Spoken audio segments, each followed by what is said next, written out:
Kokrajhar Lok Sabha बियाबाव GSP निफ्राय साथाम बिजाथिया nomination गथायदों।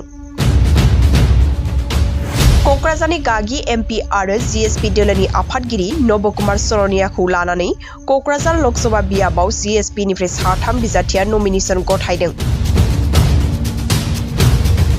शुक्रबारखालि GSP नि साथाम बिजाथिया क'क्राझार जिल्ला बेंगिरिनो नमिनेशन होदों।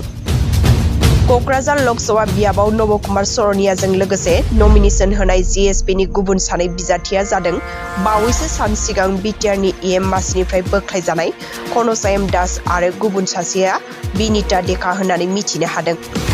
रिपर्ट बादिब्ला नबकुमार सरनियानि SD सार्टिफिकेटखौ गुवाहाटी गोजौ बिजिरसालिया केन्सेल खालामनानै होनायनि उनावबो नबकुमार सरनियानि नमिनेशन लाया रिजेक्ट जानोबो हागौ एबा आजावजायाबो जानो हागौ।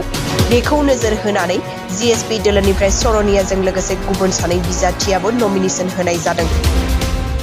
क'क्राझार लकसभा बियाबाव GSP निफ्राय साथाम बिजाथिया नमिनेशन गथायदों।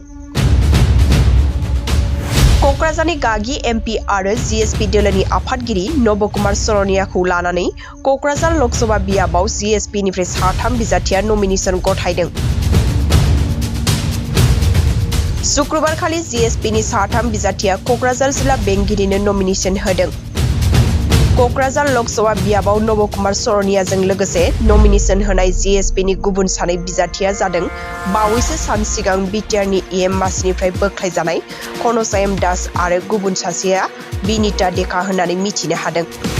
रिपर्ट बादिब्ला नबकुमार सरनियानि SD सार्टिफिकेटखौ गुवाहाटी गोजौ बिजिरसालिया केन्सेल खालामनानै होनायनि उनावबो नबकुमार सरनियानि नमिनेशन लाया रिजेक्ट जानोबो हागौ एबा आजावजायाबो जानो हागौ। बेखौ नोजोर होनानै GSP दोलोनिफ्राय सरनियाजों लोगोसे गुबुन सानै बिजाथियाबो नमिनेशन होनाय जादों।